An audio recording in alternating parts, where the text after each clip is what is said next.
Hoje nós vamos aprender com a família de Isaac e Rebeca.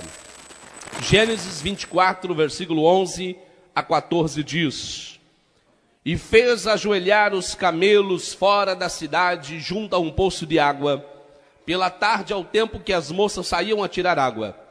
E disse: Ó Senhor Deus meu, Senhor do meu senhor Abraão, dá-me hoje bom encontro e faze beneficência ao meu senhor Abraão. Eis que estou em pé junto à fonte de água, e as filhas dos homens dessa cidade saem para tirar água. Seja, pois, que a donzela a quem eu disser: abaixa agora o seu cântaro para que eu beba, e ela disser: bebe, e também darei de beber aos teus camelos, esta seja a quem designaste ao teu servo Isaque, e que eu conheça nisso, que usaste de benevolência com meu senhor Abraão. Ore comigo um instante. Pai, obrigado por esta palavra. Te dou graças, ó Deus, pela oportunidade de falar e ouvir nesta noite desta grandiosidade, desta maravilha que é a tua palavra. Senhor, peço que nesse instante, este pai, esta mãe, este marido, esta esposa e estes filhos que aqui estão, cada pessoa, cada família aqui representada, possa ser abençoada e edificada. E saia daqui, Senhor querido, hoje com esta palavra em seus corações guardadas, para poderem aplicar no seu dia a dia, para o bem-estar das suas famílias. É a oração que eu faço a Ti, Senhor, pedindo que Tu me use, que Tu me dê, Senhor, condições de transferir aos corações deles aquilo que colocaste em meu coração. Eu te peço em nome de Jesus. Amém. Você pode aplaudir ao Senhor Jesus por esta palavra? Aleluia! Abraão, o patriarca da família, chama seu servo mais antigo, de sua total confiança. Ele dá uma incumbência de buscar uma esposa para seu filho Isaque. Abraão faz uma exigência e estabelece um critério muito importante. Se você ler Gênesis 24, versículo 3 a 4, você vai ver que Abraão diz assim: não tomarás para meu filho mulher das filhas dos cananeus, no meio dos quais eu habito. Mas irás à minha terra, a terra da minha parentela, e dali tomarás mulher para meu filho Isaque. A missão em si, a missão de escolher uma esposa para Isaque, já era difícil. Agora a responsabilidade era ainda maior, porque Abraão disse: não pode ser qualquer uma. Tinha que ser a esposa de uma mesma linhagem natural e espiritual. Primeira coisa que nós já aprendemos aqui é que Abraão nos dá um exemplo que caiu no desuso hoje. Ele exige que alguns critérios fossem observados, questões sociais, culturais e principalmente a mesma fé. Lá em 2 Coríntios, capítulo 6, versículo 14 a 18, a Bíblia fala sobre o jugo desigual. Abraão já entendia bem como era importante para uma família ser bem-sucedida, esta família não ser constituída sob jugo desigual. Uma coisa é você se converter e vir ao evangelho, e quem sabe uma das partes não ser cristã, porque não tem esse conhecimento ainda. A outra coisa é você fazer parte de uma família conhecedora da verdade, você ser filho de crente, filha de crente, você ser pais crentes, e você não tomar cuidado com esses princípios. Jugo desigual é uma coisa que precisamos ensinar com mais cuidado na igreja, claro, usando graça e amor, claro, com discernimento. Não vamos aqui usar extremismos. Sabemos quando, lamentavelmente, temos que usar sabedoria na situação e adotar misericórdia, compaixão, mas é um princípio que não pode ser esquecido, não pode ser quebrado. Se quebrado e esquecido, acarretará consequências. Então Abraão falou: ei, não quero que meu filho incorra em jugo desigual. Então eu quero que você vá buscar mulher, esposa para ele, lá na minha terra. Porque ele sabia que lá ele teria uma mesma linhagem, teria uma mesma criação, uma mesma cultura, um mesmo parâmetro social. Hoje nós vemos as pessoas sendo despreparadas para isso. Às vezes as próprias mães, infelizmente as novelas vendem essa ideia, ensinam as filhas a buscar o homem rico, não o esposo ideal. Às vezes os próprios jovens são estimulados a buscar a mulher mais atraente, mais desejável, e não a esposa fiel, adjuntora, companheira ideal para a sua vida. E passa-se por cima desses princípios. E às vezes não se analisa a questão necessária e mais importante, inclusive a fé. Não tenho muito tempo para pontuar isso, mas é o ponto de partida para essa ministração. Por quê? Porque a constituição de uma família deve ser feita sob estes critérios. Primeiro, não se colocar num jugo desigual. Lá em Gênesis 24, versículo 3 a 4. E 2 Coríntios 6, 14 a 18, nos dá esse exemplo. Se eu quero ter uma família bem-sucedida, ei, jovem aqui presente nesta noite, ei, pai e mãe aqui presente nesta noite, saiba guardar esses princípios. Na constituição de uma família, é importante que o jugo desigual seja evitado, não seja praticado, porque isso acarretará consequências futuras, divergências, conflitos, atritos, e pior, em muitos casos, poderá inclusive atrair maldições, porque o jugo desigual impõe as pessoas sobre fé diferentes, e essa divergência de fé pode atrair cultos diferentes, práticas de adoração diferentes, e se você adora um Deus e o outro adora outro que não é Deus, quem será que ele está adorando? Indiretamente, a quem ele presta culto? E que tipo de consequência ele atrai sobre a sua vida? Só existem duas coisas que estão à nossa disposição, segundo a palavra de Deus: a bênção e a maldição. Cabe nós escolhermos o que nós vamos atrair sobre as nossas vidas. Segunda coisa importante, depois de eu adotar o cuidado de não me colocar sob o jugo desigual, ou seja, observar a orientação da palavra de Deus a esse respeito, eu vejo um exemplo aqui em Gênesis 24, versículo 12 a 13, que a oração precisa ser praticada na hora de construir uma família. Veja que quando aquele homem recebe a missão de escolher a esposa para Isaac, ele ora, ele pede para que ele seja direcionado por Deus. Eu pergunto, você orou para casar? Você orou para Deus confirmar que esta mulher era sua mulher? Que este homem seria seu homem? Que esta moça com quem você está namorando, ou com esse rapaz com quem você está namorando, é a pessoa de Deus para você? Por que os nossos jovens hoje já não oram mais, ou já não são mais ensinados a orar, para buscarem direção de Deus para o relacionamento, para confirmar se aquela é a pessoa certa, se aquele é a pessoa certa? Por que às vezes nós vamos apenas pelas aparências? Porque a pessoa tem bom estudo, tem boa posição social e econômica, ou porque aparentemente até de uma família boa? Não basta. Ah, nossa, ele exerce o ministério, olha, ele é ativo lá na igreja. Não basta. Precisa orar, precisa dizer: Senhor, é esta pessoa, é isso que o Senhor quer para mim, é exatamente isso. Mas só orar? Não.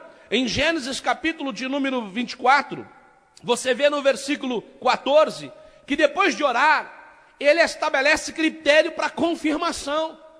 Tem um líder de jovem lá na minha igreja que ele diz assim, que quando eu quero que Deus confirme alguma coisa, se o cachorro banar o rabo perto de mim, eu já falo: lá, Deus está confirmando. Porque eu quero que Deus confirma. Então eu quero que seja, aí, se balançar o rabo do cachorro, eu digo: lá, Deus está confirmando. Não, eu tenho que estabelecer critério. Se você ler o versículo número 14 de Gênesis 24, este homem, ele ia buscar esposa para o outro, não era nem para ele. Ele estabeleceu um critério, ele falou assim: olha, que seja que quando eu pedir água para a donzela, ela ofereça água também para os camelos. Eu não vou pontuar muito isso aqui, porque isso aqui é tema da próxima palestra daqui uns dias, aí, quando eu vou falar sobre namoro especificamente aqui, né? E vai ser muito bom, principalmente para jovens adolescentes. Gostaria que você não faltasse e convidassem eles. Mas ele estabelece um sinal. Ele queria que ela fizesse algo a mais, além de dar água para ele. Eu vou destacar bem isso aqui na próxima ministração, ok? Ou seja, construir família, apesar de ser um propósito natural para todos os seres humanos, porque nós não fomos criados para vivermos sozinhos. Lá em Gênesis 2,18, a Bíblia diz que Deus olhou o homem e falou assim: não é bom que o homem viva só.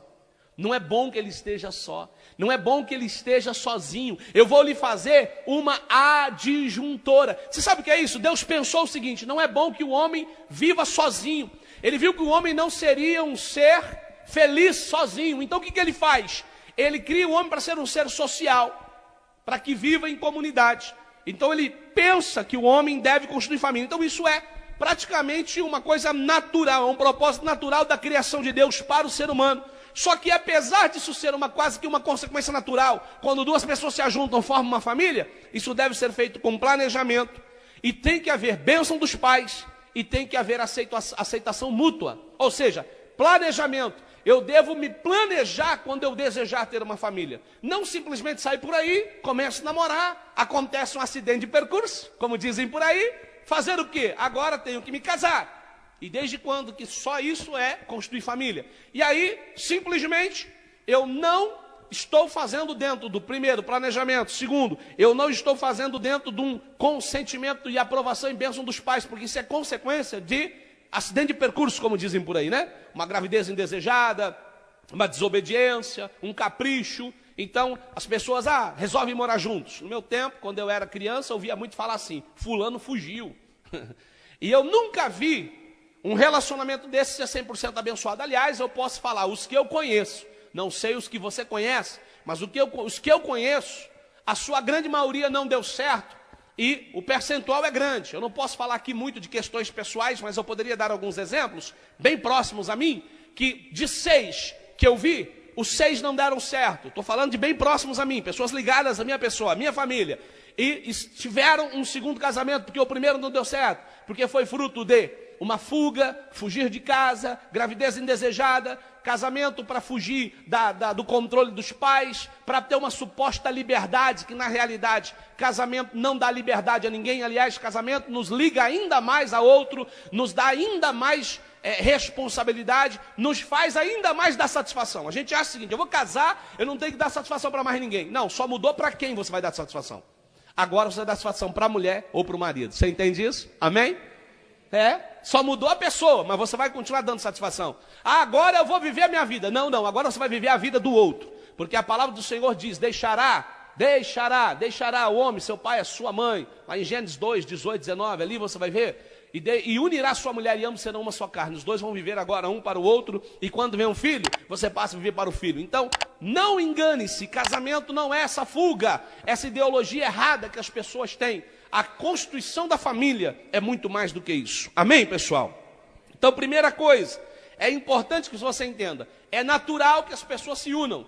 Você não adianta você fugir disso, faz parte da realidade. Você precisa construir sua família, mas requer planejamento e requer consentimento, bênção dos pais e aceitação mútua. Ninguém é obrigado a casar com quem não quer. Nós, pais, precisamos aprender a não impor nossa vontade. Nós temos que aconselhar, orientar, mas nós não temos o direito de ditar, de escolher a pessoa, porque a pessoa precisa ser escolhida, porque afinal de contas quem vai dormir, acordar, se levantar com aquela pessoa será o filho ou a filha. Tem que, em primeira instância, é óbvio, haver amor, mas a outra pessoa precisa corresponder. Um casamento não subsiste sem amor recíproco. Se alguém amar sozinho, com certeza estará amando, claro, como diz a palavra lá em Coríntios 13, né? Sem buscar seus próprios interesses, ama espontaneamente, ama porque ama, só que chega uma hora que este amor, ele não é o suficiente, porque a outra pessoa precisa corresponder. Quando eu leio Gênesis 24, fica com a sua Bíblia aberta, que é importante, nós vamos estar lendo alguns textos, capítulo 24 de Gênesis, versículo 55 a 57, eu vejo que quando Rebeca ela é procurada por aquele servo de Abraão, Eliezer, e ele propõe a ela que ele seja a esposa de Isaac, você percebe que houve a bênção da família. Olha só, presta atenção para você ver o que eu estou dizendo aqui em Gênesis 24, versículos 55 a 57. Então disseram seu irmão e sua mãe, fique a donzela conosco alguns dias, ou pelo menos 10 dias, depois irá. Ele, porém, lhes disse, não me detenhais, pois o Senhor tem prosperado o meu caminho, deixa-me partir para que eu volte a meu Senhor. E disseram, chamamos a donzela e perguntemo-lhe. Olha só, amados, a família impondo limites, critérios, parâmetros para aquela união, mas também respeitando a escolha da noiva, da moça, porque era ela a principal envolvida, era ela que tinha que aceitar ou não, mas eles deveriam abençoar. Então, em primeira instância, eles impuseram uma questão, mas aí Eliezer falou, não, mas eu tenho que ir logo, meu senhor está com pressa, ele já está de idade, quer casar o filho em vida, aquela coisa toda que você conhece. E aí, eles disseram, então vamos falar com a donzela. Agora veja o versículo 58. Chamaram Rebeca e disseram, irás tu com este homem? Ela respondeu, irei. Versículo 59, por favor. E abençoaram a Rebeca e disseram, ó nossa irmã, sê tu mãe de milhares, e que a tua descendência possua a porta de seus aborrecedores. E Rebeca se levantou com as suas moças, subiram sobre os camelos, seguiram o homem, tomou aquele servo a Rebeca e partiu. Amém, pessoal? A família abençoou aquela união. Então, planejamento, consentimento dos pais e aceitação mútua. Claro que agora Isaac precisava aceitar a Rebeca, não é verdade? Lá na frente a gente vai ver que ele aceita. Mas você vê a bênção da família. Quantos relacionamentos são feitos, são constituídos em contrariedade aos pais? E algumas pessoas acham que isso é certo. Pode lá na frente se entenderem, podem lá na frente entrar no entendimento, mas marcas e feridas, conflitos serão gerados desnecessariamente. Quando teu pai e tua mãe não abençoam o teu relacionamento, isso é perigoso. Se você não tem a bênção dos pais, você pode estar atraindo maldição para o teu relacionamento. Se você, pai e mãe, também não aprende a abençoar seus filhos no relacionamento deles, você pode estar consentindo maldição no relacionamento deles. Então existe aí um parâmetro, você tem que ter um discernimento. Existe a hora de abençoar, você precisa saber qual relacionamento abençoar e qual não abençoar. E você filho, precisa aprender a entender que se pai e mãe não estão abençoando, algo pode estar errado aí. Claro que pai e mãe não podem se permitir a caprichos, porque às vezes o ciúme, o sentimento de posse, a mamãe ou o papai cria o filhinho para eles, e não querem que casem, não querem que criem responsabilidades, que constituem suas famílias. E às vezes, né, aquela implicância com toda a namorada, ou com todo o namorado, ou com toda a pretensão dos filhos. É óbvio que chega a um ponto que isso também contraria a vontade de Deus. Porque você precisa entender que chega um momento que seus filhos precisarão constituir suas famílias. E você terá que estar pronto para abençoá-los, para abençoá-las. Amém, queridos? Mas você, filho, precisa saber esperar o tempo certo. É claro que papai e mamãe não tem que abençoar relacionamento de filho aos 12 anos de idade. Porque isso foge à natureza, foge aos parâmetros sociais e normais da sociedade. Isso não é natural. Uma menina que às vezes nem se formou moça já quer namorar. Ou acaba se formar moça já quer namorar. E quebra princípios, passa por cima. Um garoto que porque agora tem alguns pelos pubianos, perdão aqui a expressão franca, já se acha o poderoso e quer sair por aí, né, pegando todas. Ei, que é isso aí? Não, não é assim não. Existem princípios e parâmetros que precisam ser respeitados. E se você não tiver a bênção, depois não reclame. Eu vi muitos relacionamentos que, parece a história de Romeu e Julieta. É muito romântico, tudo muito lindo do contexto em que as pessoas, no enredo da história, mas você sabe como Romeu e Julieta terminou, né? De que adianta? Nós não precisamos desse tipo de relacionamento, essa ilusão cinematográfica, esse romance poético não procede. Não, por mais amor que haja, por mais carinho que haja, por mais sonhos lindos que hajam nos coraçõezinhos de duas pessoas, é importante saber que o relacionamento acarretará compromisso, responsabilidades, desafios. Não é só alegria, como eu disse aqui outro dia, não é só festa. Então você precisa estar devidamente preparado e apto para isso. Entende isso, querido? Amém? Agora, quando Isaac e Rebeca se encontram, no versículo 67 de Gênesis 24, a escolha foi de Eliezer. Ele orou para Deus confirmar. Ele escolheu segundo os parâmetros que Abraão deu. Mas agora Isaac tinha que concordar. Entende isso, meu irmão? Amém? Isso quer dizer que não adianta eu olhar para a mocinha bonita e falar, nossa, isso aí combina com meu filho, vou dar uma forcinha. Mas se ele não quiser, e aí? Esse aí combina com a minha filha, sonho, e vou tramar o casamento, forçar a barra. Se ela não quiser, e se ele não quiser? Mas quando chega o versículo 67, você vai ver que, a partir do 63, Isaac sai para orar no campo. O que Isaac foi fazer, pessoal? Olha que coisa linda. Isaac sai para orar no campo. Hoje os nossos jovens, perdão, não se sintam desrespeitados, só estou refletindo nossa realidade, né? Hoje eles tentam conquistar namoro o quê? No Twitter, no Facebook, né? E às vezes nos sites de relacionamento, e às vezes são aí nas noites da vida, e querem encontrar a pessoa certa, o homem ideal, a mulher ideal, e às vezes se decepcionam por quê? Porque falta isso aqui, oração. Isaac saiu para orar, e quando ele levanta os seus olhos, ele vê os camelos que vinham. Rebeca também levantou seus olhos, viu Isaac. Ela desce do camelo, ela pergunta quem é aquele homem que vem pelo campo ao nosso encontro, e disseram para ela, esse aí é o meu senhor. Ela toma o véu e cobre-se. Olha que diferença. Enquanto hoje a menina, ela mais se exibe, mais se demonstra para conquistar o homem da sua vida, Rebeca se cobriu. A preservação te faz a mulher especial. Entende? A oração te faz um homem especial. Tem uma frase muito linda que esses dias eu vi, que a melhor forma de encontrar o homem ou a mulher da sua vida é aquele que está escondido no coração de Deus, porque você vai ter que conseguir entrar lá dentro do propósito de Deus, dentro da vontade de Deus, para conseguir encontrar aquela pessoa. Veja que Isaac, ao invés dela vir se exibindo, vindo sensualizando os seus atos, sua fala, né? Quem sabe com o olhar, com um sorriso, exibindo as pernas, a barriguinha, ou um decote sensual, não. Aí que ela se cobre mais ainda.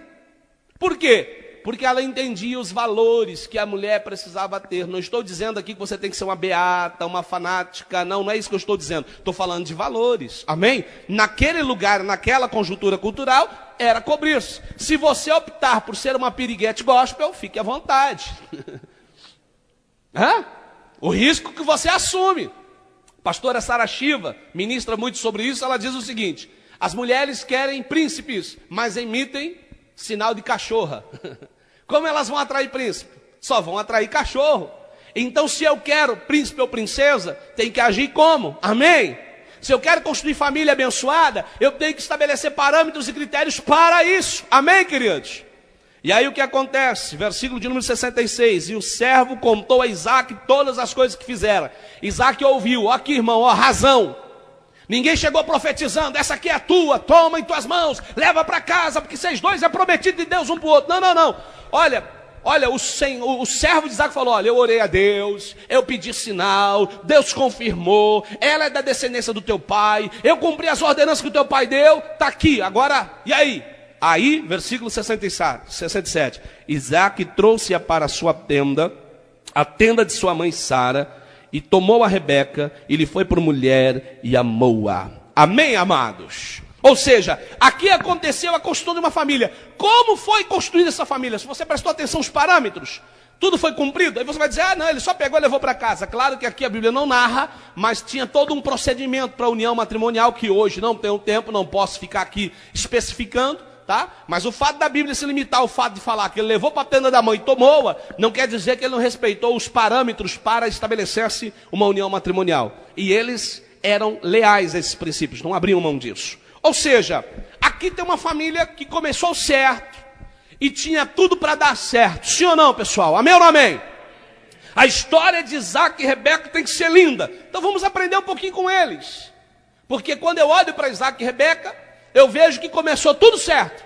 Então tem tudo para dar certo e ir longe. E com a vida de Rebeca e de Isaac, eu aprendo um pouco sobre relacionamento entre esposa e esposa.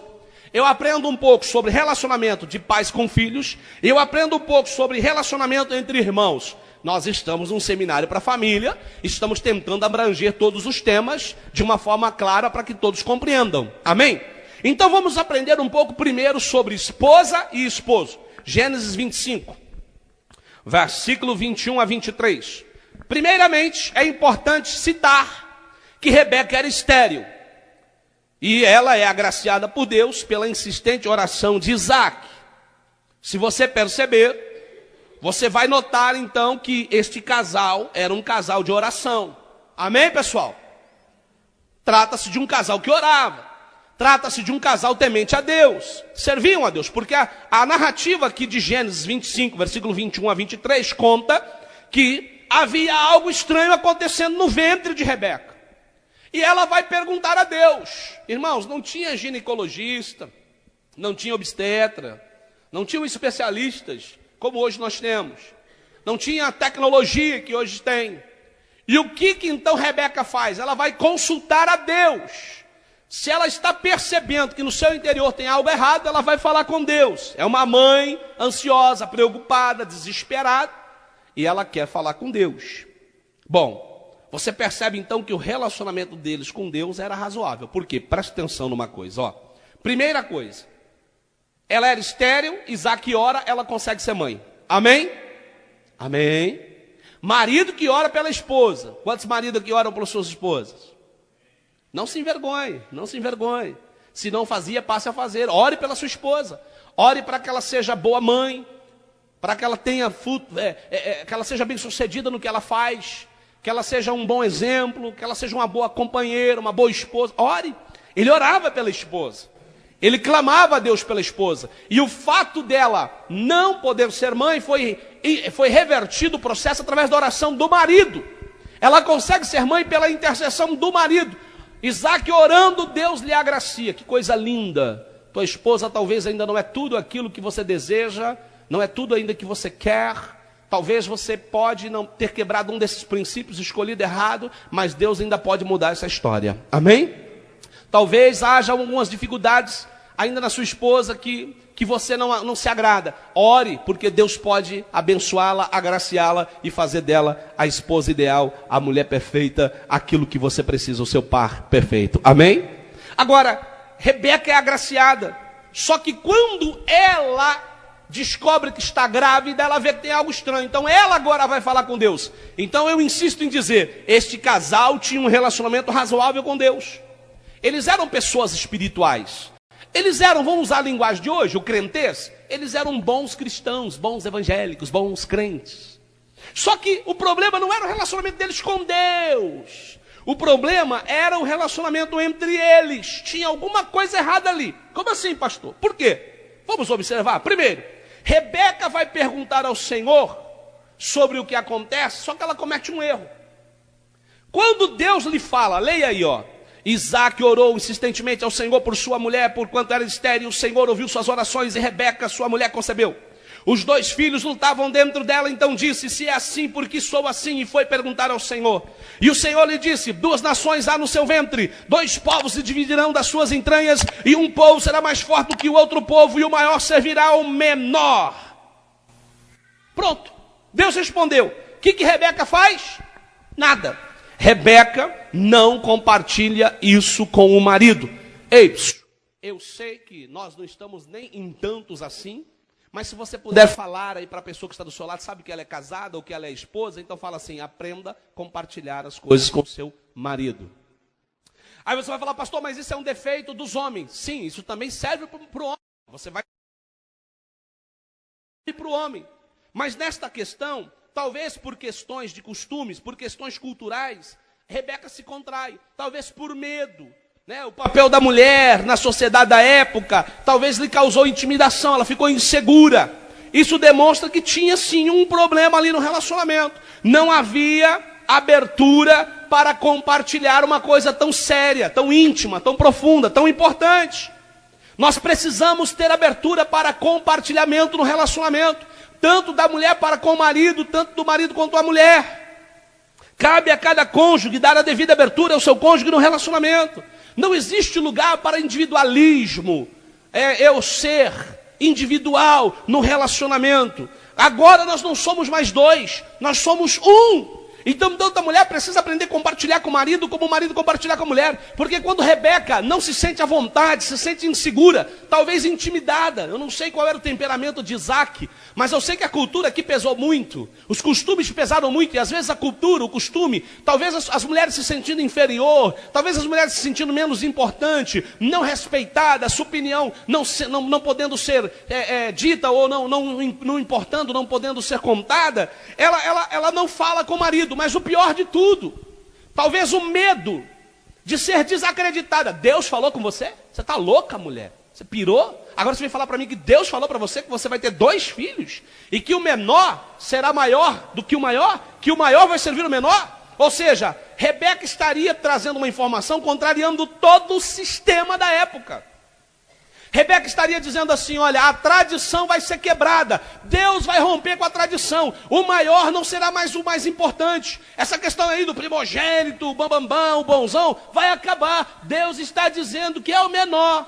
Mas Rebeca não fala nada com Isaac, ela quebra um princípio, ela passa por cima de um valor muito importante. É importante que a esposa tenha liberdade com o marido para falar inclusive uma coisa grave como essa. Inclusive, às vezes, para chegar para o marido e dizer assim, não é assim, não vai ser desta forma, não é bem da forma que você está pensando. Só que quando o próprio marido não dá essa abertura, fica difícil, sim ou não? Amém ou não amém? Quando não dá para ter o diálogo, dos 2 sentar, olhar um no olho do outro, discutir a questão, pensar, raciocinar, Fica difícil. Eu sei que o marido ele tem que ter o poder da decisão. Eu sei que ele precisa ter a iniciativa. Eu sei que a responsabilidade é dele. É óbvio. Mas compartilhar é justo. Aliás, tira um pouco do peso dos ombros do marido. Porque quando o marido assume sozinho isso, e se acaso a situação que ele assumiu não der certo, eu sei que vocês vão rir, sabe? Mas você vai ter que se acostumar e ouvir aquela frase assim: eu te avisei, eu já sabia. Só que quando o casal decide junto, conversa, ora para tomar a decisão, os dois assumem a responsabilidade. Amém? Rebeca, ela comete um erro aqui, ela quebra um princípio, ela não compartilha com o marido. Deus falou com ela, deveria se reportar ao marido, ele era autoridade sobre ela, autoridade material e também espiritual, que o homem é sacerdote espiritual em casa, ou pelo menos deve ser, a não ser que você crê em outro Deus ou lê outra Bíblia. Porque a palavra de Deus diz sobre o marido, na primeira epístola de Pedro, capítulo 3, versículo 18, que você deve coabitar com a mulher com entendimento, e você deve tratá-la como vaso mais frágil, não menos importante ou inferior, e você deve fazer isso, porque senão sua oração será impedida diante de Deus. Olha como isso é sério. Olha o peso, olha a importância do papel do homem, e olha quanto ele é importante. A Bíblia mostra o caso de Jó, por exemplo, que entrava a Deus com oração e sacrifício, e oferecia a Deus holocausto pelos filhos, caso eles tivessem pecado. Jó, ele era sacerdote em casa, da família. Não estou falando de sacerdote do ofício, estou falando aqui de uma linguagem para você me entender. Ele era intercessor, ele entrava diante de Deus pelos seus filhos, pelos pecados dos filhos. Entende isso, amados? Amém ou não amém? Então aqui Rebeca, ela quebra esse princípio. Talvez Isaac contribui com temperamento. Quantos maridos têm um temperamento tão difícil que a mulher intimida e não consegue falar? Quantas vezes o marido não deixa a mulher nem abrir a boca, já vai com 10 pedras. Então, às vezes, a mulher, ela se sente intimidada e ela não consegue se abrir, ela não consegue compartilhar, tem coisas que ela precisa falar, não fala. Aí ela peca por não falar, o marido peca por não ouvir. E a família é o quê? Prejudicada. Sim ou não, pessoal? Então, primeiro ponto, ok? Nós percebemos aqui uma dificuldade de compartilhamento entre Isaac e Rebeca. Eles eram homens de Deus, pessoas de Deus. Nós somos pessoas de Deus. Há muitos casais na igreja que na igreja funcionam bem, no dia a dia em casa não funcionam. Por quê? Quem olha na igreja fala, que casal lindo, que pessoal abençoado, mas em casa tem conflito direto, porque falta essa abertura, esse diálogo, esse entendimento mútuo, essa compreensão. E é um casamento que começou tudo certinho, tinha tudo para dar certo. A gente olhou a história de Isaac e Rebeca. Não tem como um casamento desse não dar certo, meu Deus do céu, né? Não tem mácula nesse matrimônio aqui no início dele, está tudo correto. Então a gente já aprende aqui o seguinte: vamos aprender a compartilhar escolhas, decisões e atitudes que precisamos tomar na nossa vida. Amém, amados? Agora em Gênesis 25, versículo 24 a 26, eu aprendo um pouquinho sobre pais e filhos. Depois a gente junta tudo isso e você vai entender melhor essa palavra. A Bíblia diz que nasceram os filhos. Se você ler a partir do versículo 24, cumpridos os dias para dar à luz, haviam gêmeos em seu ventre. A palavra que Deus disse para Rebeca se cumpriu. O que aconteceu? Saiu primeiro ruivo e todo como um vestido de pelo, ou seja, peludo, chamaram o seu nome Esaú. E depois saiu o segundo irmão, agarrado sua mão ao calcanhar de Esaú, por isso se chamou o seu nome Jacó. E era Isaac da idade de 60 anos quando os gerou. Presta atenção que Jacó recebe o nome de Jacó, porque sai com a mão agarrada ao calcanhar de Esaú, e o seu pai que põe esse nome, porque vê ele saindo agarrado ao calcanhar de Esaú. Então nascem os filhos gêmeos, primeiro a sair era ruivo e peludo, segundo ao sair é diferenciado pelo fato de sair agarrado ao calcanhar do outro irmão, o primeiro irmão. Então funciona como? Quem é primogênito em caso de gêmeos? Naquele tempo, totalmente sem nenhuma tecnologia para saber exatamente o momento exato, né? Não tinha como. Então qual é a hora? Nem hoje se usa isso. Então quem nascer primeiro, supostamente, é o mais velho. É irmão gêmeo, mas quem nasce primeiro é o mais velho. Ok? Então, nasceu primeiro. Nasceu Esaú. Depois nasceu Jacó. Olha o que a Bíblia diz a respeito. Esaú se tornou perito em caça. Se você continuar lendo, no versículo 27, versículo 28, você vai ver. Isto aqui fala de características individuais dos filhos. Os nossos filhos têm características individuais, amém? Jacó, porém, era homem simples e habitava em tenda. Esaú, perito em caça, e Jacó, simples e habitava em tenda. Diga para quem está do seu lado assim, os filhos têm características individuais. Você tem que tomar cuidado, irmão, para não querer que seus filhos sejam todos iguais.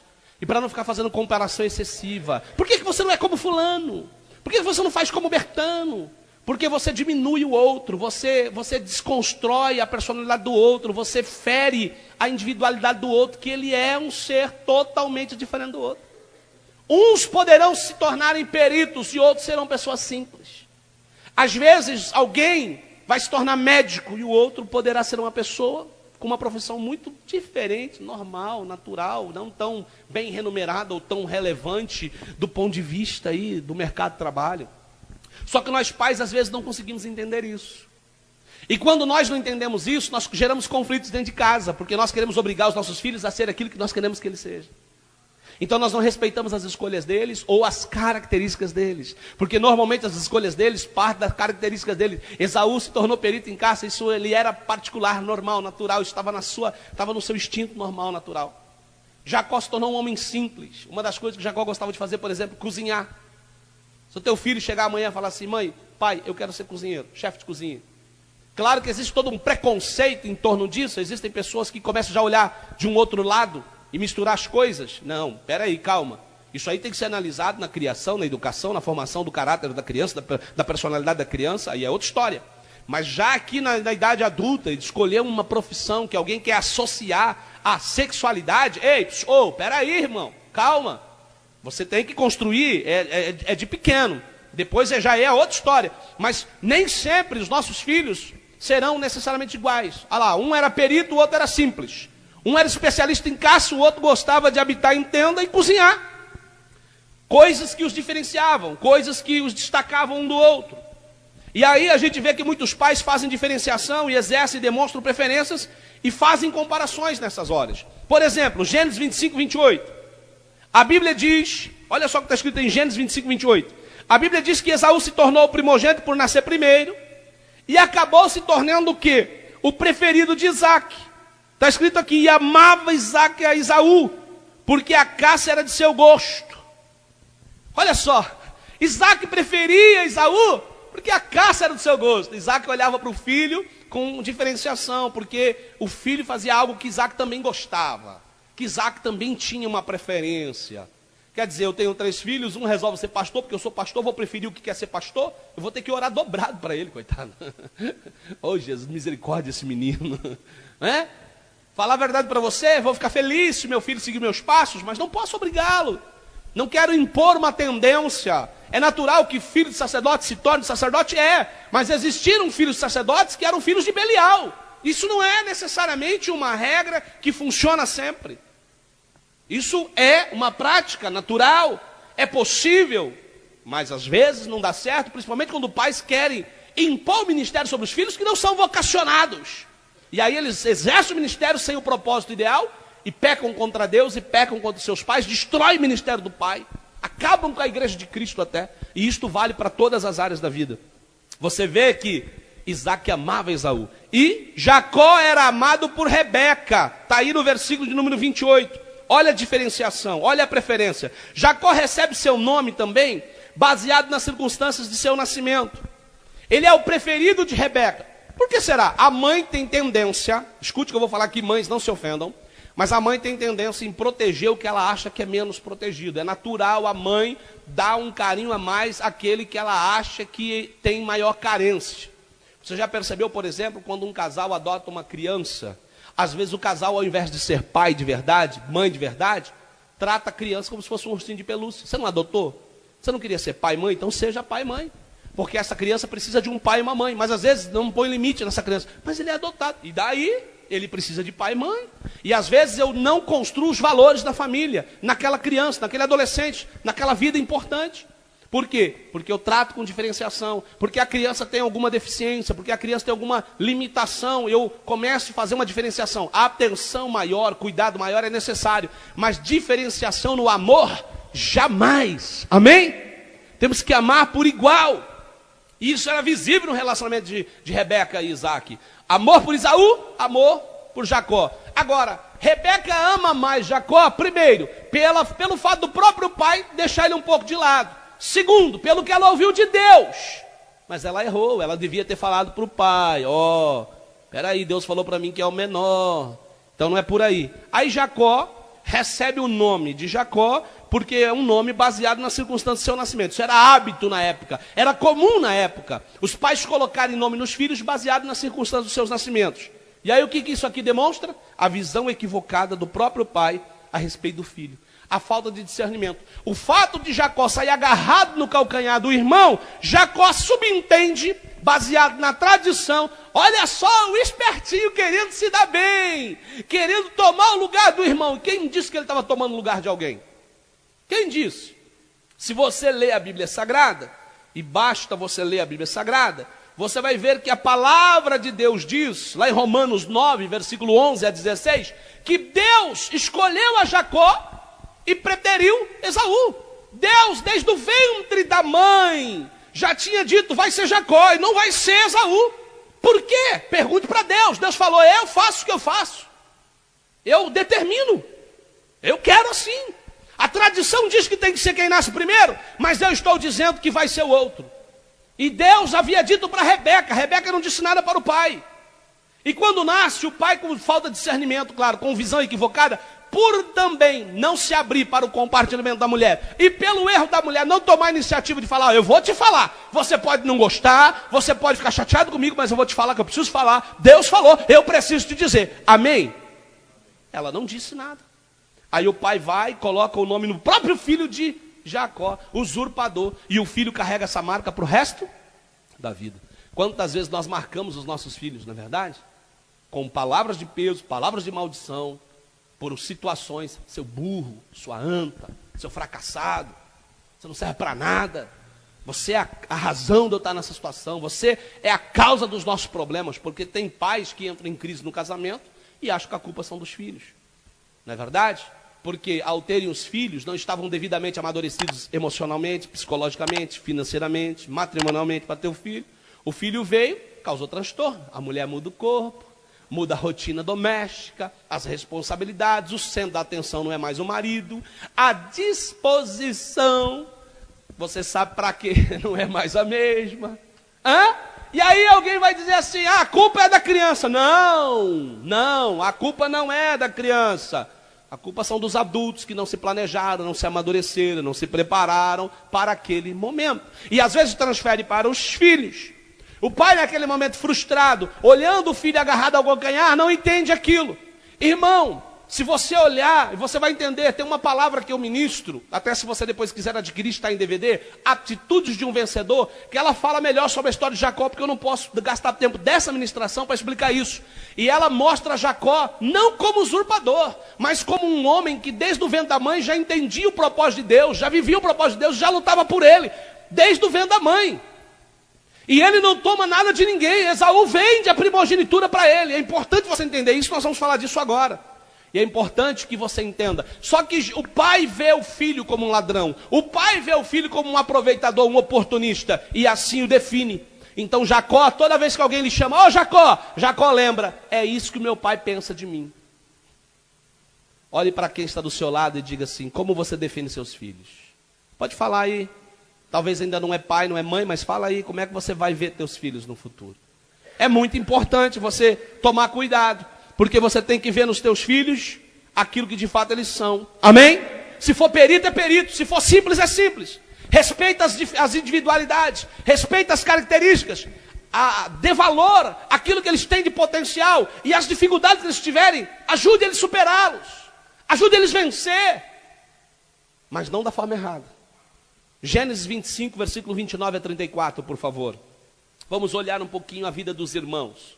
Falamos do marido e da mulher, falamos dos pais com os filhos, vamos ver um pouquinho os irmãos.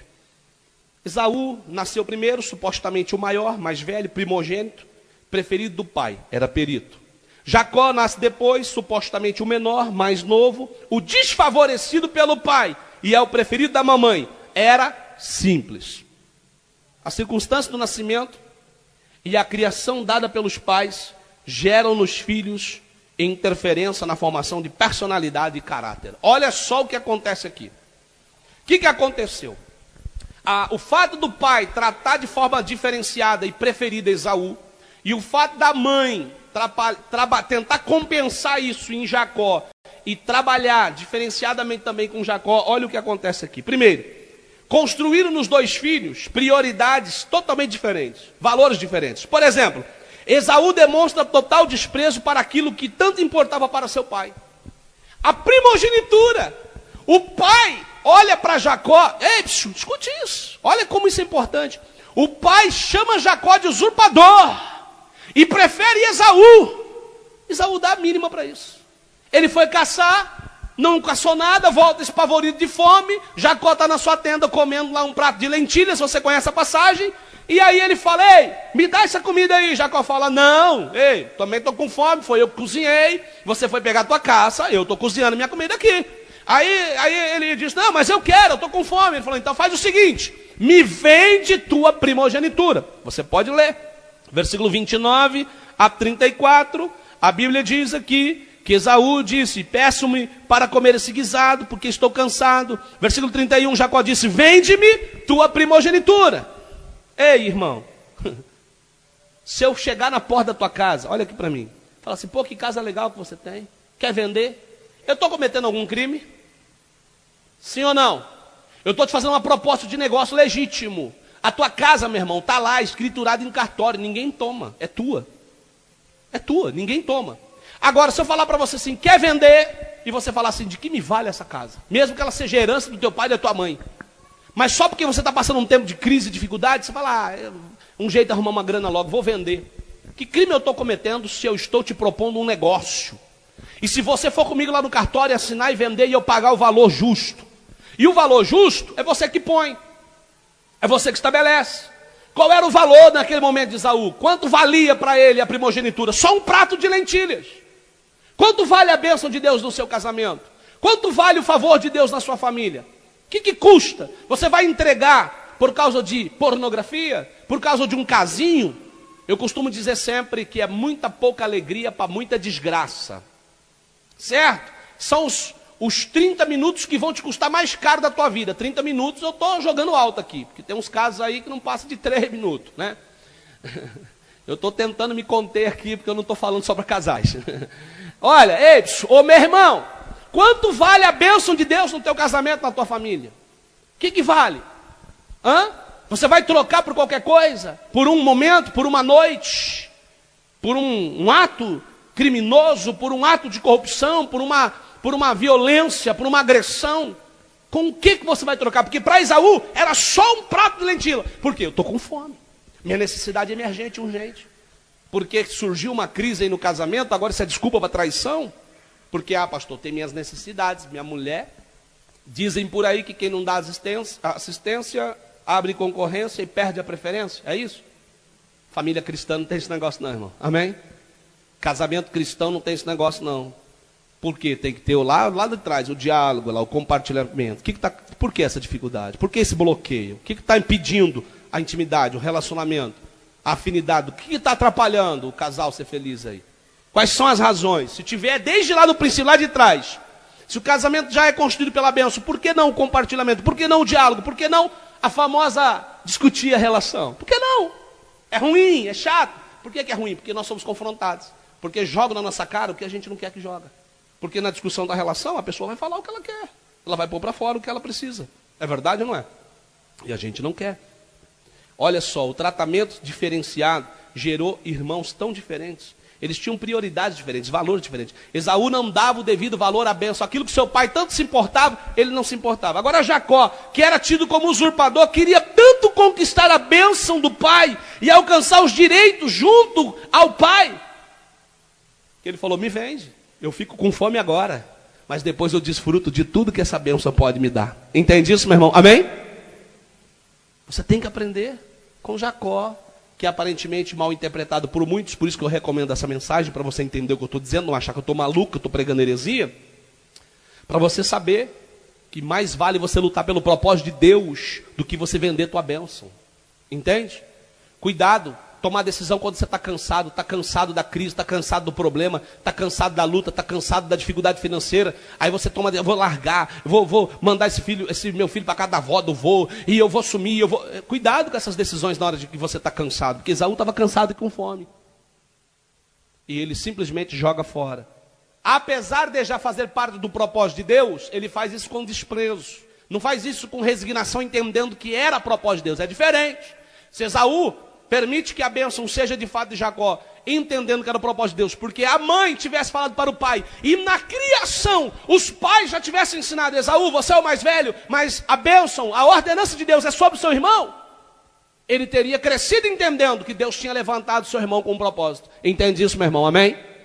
Agora, quando os pais não fazem o papel em casa, não são sacerdotes de casa, e não ensinam os propósitos de Deus desde pequeno, criam filhos assim, problemáticos, que lá na frente vai gerar. Essa troca, essa negociação era desnecessária. Se Rebeca tivesse falado antes para Isaac, se os dois tivessem criado Jacó e Esaú já entendendo: Deus falou, ei Esaú, Deus falou que tem uma obra grande na vida do teu irmão, é com ele que Deus vai fazer a obra, você vai ser honrado através da vida do seu irmão.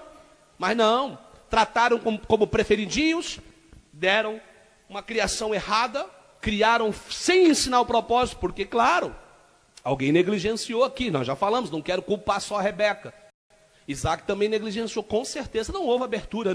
Não se engane, eu estou aqui conjecturando, mas eu tenho uma convicção. Rebeca fala com Deus, não consegue falar com o marido? Tem coisa errada aí, sim ou não? Ok? Agora, acontece quebras de princípios e valores, porque lá atrás alguns valores e princípios não foram praticados. Para a gente poder concluir, vamos fazer uma rápida revisão de tudo que a gente já falou até agora. Primeiro, Rebeca consulta a Deus e não compartilha com seu esposo o resultado da sua busca. Vamos aprender isso. Amém, irmãos? Compartilhar. Uma das coisas que eu tenho ficado triste hoje, e eu vou falar isso aqui, espero que nenhum marido se ofenda. Se se ofender, é você e Deus. Mas eu tenho recebido no meu gabinete muitas irmãs que dizem assim: pastor, não sei nem quanto meu marido ganha. Eu não consigo entender isso. Não dá para entender. Como assim? Ou então, o marido não tem nenhum acesso à vida financeira da mulher. Isso está errado, tem que ser compartilhado. Não existe dois, somos um. Não existe meu, é nosso. A gente está pontuando isso aqui já em outros assuntos também, e é importante que isso fique claro. Tem que haver compartilhamento de decisões, de escolhas, de disciplina doméstica. Pai e mãe precisam participar da educação dos filhos, como já falamos, inclusive na palestra anterior. Então não vamos nos esquecer disso, amém? Segunda coisa, Isaac, baseado na sua primeira e equivocada impressão sobre Jacó, por não ter sido também alertado por Rebeca, porque talvez não lhe deu a devida abertura, impõe uma marca para toda a vida na vida do filho. Cuidado, pai e mãe, na forma de você tratar, lidar, educar seus filhos. Porque você pode impor sobre eles um sentimento de coitados, de fracassados, de nada. Ou você pode gerar neles mau caráter, crianças mimadas que vão se tornar adultos problemáticos. É importante você tomar cuidado. Terceiro, Isaac e Rebeca admitem e elegem seus preferidos. Isso não pode acontecer numa família. Não pode haver preferência por um filho e o outro ser tratado de forma diferenciada. Não dá. Apesar deles precisarem de tratamento diferenciado por serem diferentes, o amor tem que ser igual. Quando a gente fala tratamento diferenciado, é que às vezes um filho é mais peralta, mais sapeca, mais ligado, e o outro é mais calmo, mais sereno. Eu entendo o que você quer dizer sobre diferenciar, mas não diferenciar no sentido de preferência. Isso não pode existir. E quarto, Esaú e Jacó fazem um negócio legítimo, mas de forma errada. Diga assim comigo, negócio legítimo, de forma errada. Por quê? Vou te explicar. Sem a bênção dos pais, não informaram os pais. Fizeram entre eles, negociaram entre eles, não falaram nada para os pais. Os pais não tomaram ciência daquilo. O que acontece? Eles simplesmente incorrem num problema agora, porque um conflito familiar nasce ali. Uma grande crise familiar começa, porque estava em jogo a primogenitura. E o que é a primogenitura, pastor? Só te peço mais uns minutinhos que eu vou concluir, você vai entender, nós vamos orar. A primogenitura, primeiramente nós estamos falando de uma bênção patriarcal que transferia ao primogênito da família benefícios, privilégios, responsabilidades e a maior parte da herança. No caso aqui de gêmeos, 2 porções. No caso dos gêmeos, metade mais 1/3 para o mais velho, para o primogênito. Então ele recebia mais benefícios, privilégios, porém mais responsabilidades, né? E a maior parte da herança. Mas também estamos falando aqui de uma medida pela continuidade do nome da família. Uma continuidade do nome da família por gerações, da preservação e manutenção dos bens e do patrimônio. O primogênito recebia essas responsabilidades de administrar em favor da família, em favor da mãe, em favor daquilo que a família precisasse. Porém, tinha algo mais importante ainda. tinha uma representação maior, uma representação espiritual. O primogênito também era referencial de Deus naquela descendência. Ele era o detentor da bênção patriarcal. Então passou de Abraão para Isaac, e de Isaac passaria para o primogênito, para o escolhido de Deus, aquele que recebesse a bênção da primogenitura. Só que a bênção da primogenitura, Deus estava dando a alguém que ele tinha escolhido, e não sobre o critério da tradição. E quando você vê a Bíblia, lê a palavra, você vê que Deus escolheu Jacó. O que estava em jogo? O que Esaú vendeu? A primogenitura. Ele abriu mão daquilo. Mas por que ele abriu mão? Não tenho tempo, nem posso falar sobre isso, né? Você vai poder, se tiver interesse em saber mais, ver nessa ministração que eu te indiquei. E aí o que acontece? Estava em jogo essa primogenitura. Toda vez que você vê alguém cantar, o Deus de Abraão, de Isaac e Jacó é o mesmo hoje. Sabe, irmãos, era para ser assim, né? O Deus de Abraão, de Isaac e Esaú é o mesmo hoje, né? Segundo a tradição. Mas Deus foi lá e falou, não, não é segundo a tradição, é segundo o meu propósito. Amém? Nós não casamos por tradição, nós não decidimos por tradição, nós andamos pelo propósito de Deus. Amém, queridos? Por isso que Jacó entra nessa história. Ele é escolhido por Deus. O negócio foi legítimo? Foi. Foi, infelizmente, uma alternativa para resolver um problema que lá atrás poderia ter sido evitado com a atitude de Rebeca, com Isaac e a criação dos filhos preparado para isso? Sim. Só que o negócio foi feito de forma errada. Os pais não aprovaram, não foram consultados. Quem dava a benção era o pai. Como é que eles fizeram um negócio entre eles? E aí gera um conflito. Se você ler Gênesis capítulo 27, a gente vai encerrar aqui, você vai ver que chega um momento crucial na família. Isaac está prestes para morrer, e os sintomas dos problemas da falta de valores nessa família agora são evidenciados. Normalmente você vê quando o pai ou a mãe morre numa família, você percebe a falta de princípio, né? Os sintomas são evidenciados, começam as brigas por causa de R$10.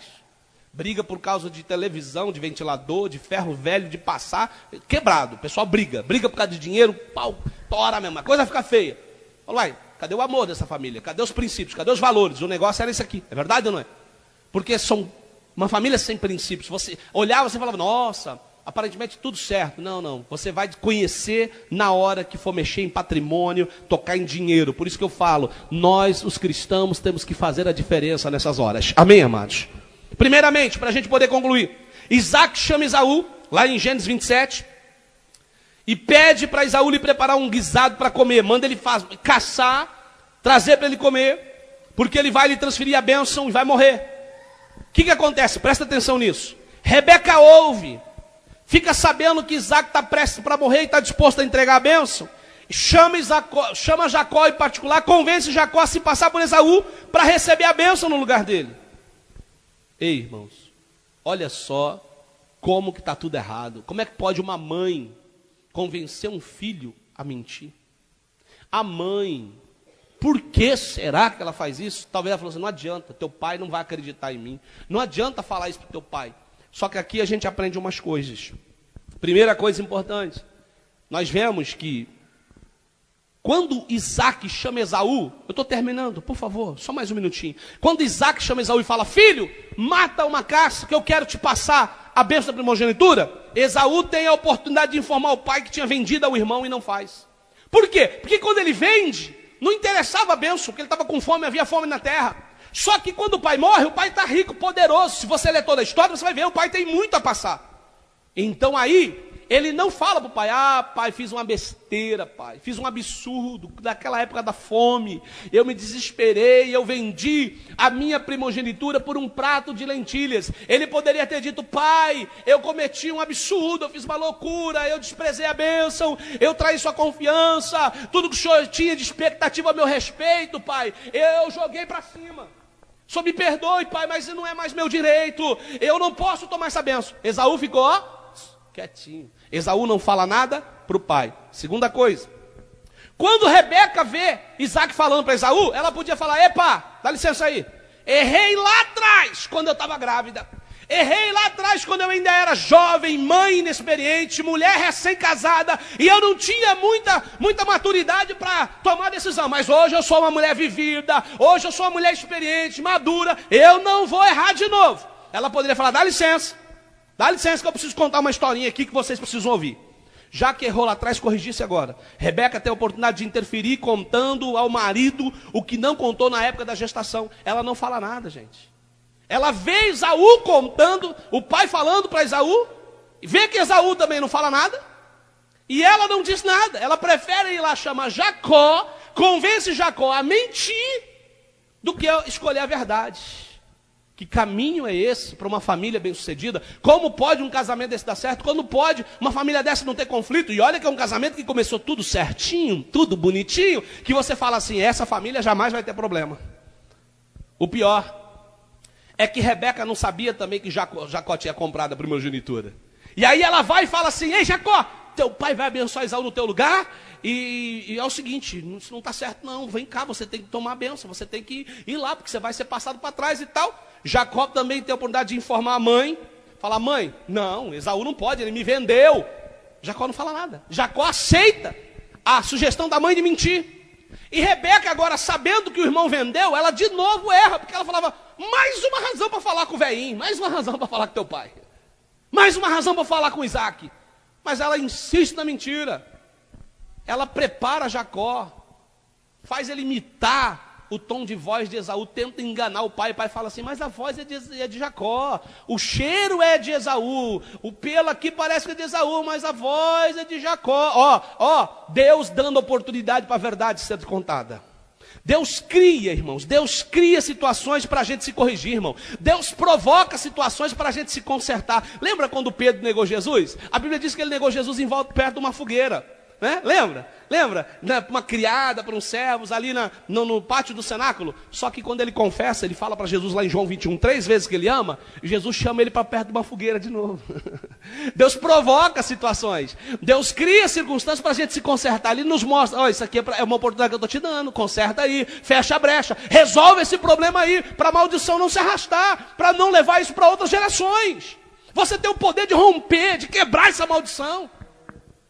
Mas infelizmente, Jacó não fala nada para a mãe continua sem saber daquilo, o pai fica sem saber, e aí o que acontece? Jacó opta por enganar o pai, tomar a bênção no lugar do irmão. Era dele? Era legítima? Era, mas ele mentiu para o pai.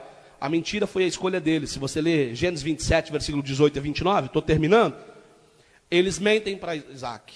E a pior mentira é quando eu escolho fazer da minha mentira uma verdade, para não ter que arcar com as consequências de meus atos. A pior mentira é quando eu escolho fazer da minha mentira uma verdade, para não ter que arcar com as consequências de meus atos. Houve tempo e oportunidade para o pai e o filho tivessem a oportunidade de corrigir aquilo, para que pai e filho tivessem outra atitude, mas ambos escolheram a mentira. Porque quando Isaac fala assim, peraí, mas essa voz é de Jacó? Lembra que eu falei de Davi que semana passada? Lembra quando ele falou para Absalão, mas por que você quer levar Aminon? Sabe quando parece que a luzinha de alerta acende, mas você e pai, mãe, não quer admitir que tem coisa errada no filho? Tem coisa errada na situação? Sabe quando a gente fica com a pulguinha atrás da orelha, mas a gente não quer admitir? É Deus falando, vigia. Isaac preferiu e foi, você conhece o processo. Qual foi o efeito, pastor Itamar? Nós vamos orar aqui agora. O efeito foi que Esaú passou a odiar Jacó, quis matá-lo, Jacó tem que fugir, apesar de receber a bênção, não pode tomar posse dela. Olha só, não precisava daquele período todo de sofrimento que ele passou, porque quando Jacó fala, Esaú fala, ele tomou a minha bênção. Não, ele vendeu, você conhece a passagem. Agora ele seria abençoado com a bênção patriarcal, mas a bênção da primogenitura ele perdeu. Ele receberia uma bênção do pai, receberia, mas não na mesma proporção do irmão. Você lê o texto, você sabe disso. E aí ele fica revoltado, ele fica indignado, ele quer matar Jacó. Então qual a cura para essa família, pastor Itamar? Para a gente poder orar aqui e concluir essa ministração. É eu profetizar que vai mudar? É eu determinar que vai mudar? É eu declarar no mundo espiritual que vai mudar? Você acha que Isaac e Rebeca já não faziam isso? Não eram pessoas de oração? Não eram pessoas espirituais? Não, isso aqui não é determinar, profetizar, declarar, irmão. Isso aqui não basta só ir para o monte, fazer vigília, jejuar. Isso aqui fala de atitudes, de reordenação, de nós recolocarmos a nossa vida nos trilhos. Amém, amados? Ações coordenadas, alinhadas com a palavra, para o bem da nossa família. E concluindo, a cura para a família consiste em restaurar os valores familiares, estabelecidos nas Sagradas Escrituras, e aprender a viver. E agora eu encerro aqui, viver e aceitar os propósitos de Deus para a família. Era propósito de Deus que Jacó fosse o abençoado. Os pais não criaram e os educaram para isso. gerou conflito desnecessário. Houve atrito, houve mentira da mulher para o marido, houve insatisfação do marido com a mulher e do pai para os filhos, porque ele se sente enganado e é enganado. E o que a gente aprendeu com tudo isso? Com essa longa palestra, com esse momento que pensamos juntos aqui, que poderíamos começar a pregar agora.